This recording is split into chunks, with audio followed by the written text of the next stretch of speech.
আচ্ছা কোনছে আল্লাহ বড় না মানুষ বড়? ধরো গাদা, তুই কার হাতে কার জোড়া দেশ? কোড়ায় আল্লাহ আর কোড়ায় মানুষ। যেটা কবার কইছে ওইটা কন। আল্লাহ বড় না মানুষ বড়? আল্লাহই তো বড়।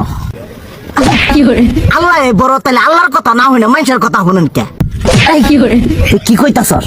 কি আর আল্লাহর কথা মানে না মানুষের কথা মানে? হ্যাঁ, কি আর মানুষের কথা শুনেন তাই না? আমনে যে ওই দিনকে ডায়াবেটিসের রোগ নিয়ে যে হাসপাতালে গেলেন, ডাক্তার আপনার কত কিছু খাবার না করলো, সব কিছু না খাই এখন চলতেছেন। তাহলে আল্লাহ যে আপনারে কইছে যে হারাম খাবার না, সুদ খাবার না, কই আপনি তো কাম কাজ বাদ দিয়ে এলাকার আমাদের টাকা পয়সা না গায়ে খালি ওইলে দিয়েই খান, নিজেরা টেও হালাল ভাবে কামাই করেন না, ওই সুদও তো না করে টিয়া করে লাভ আহে ওইলে দিয়ে দিয়ে চলেন আর পেটটা বড় বানাইছেন। শুনেন একটা কথা কই, হারামের কোনোদিন আরাম নাই।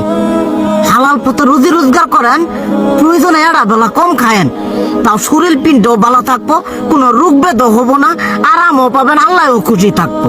তুই আমার এইভাবে বুঝাবি আগে কইলি না কে?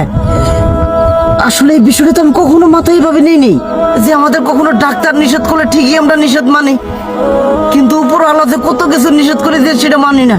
আর এই যে হারাম পথে টিয়া পয়সা কামাই করতেছেন, শরীরের মধ্যে দুনিয়া রোগ ব্যাত হয়েছে, দেখা যাইতেছে যা টিয়া হারাম পথে কামাই করতেছেন তার তো বেশি টিয়া মনে করেন জ্বলে যাইতেছে গা বেশি। আজকের পর থেকে আমি আর এই হারাম সুদ খামো না, আমি হালাল পথে চলবো, হালাল টাকা পয়সা ইনকাম করবো। এতে করে যদি একবেলা কমও খাইতে হয় তবুও খামো, তবু আমি আর এই হারাম পথে চলবো না। আচ্ছা ঠিক আছে।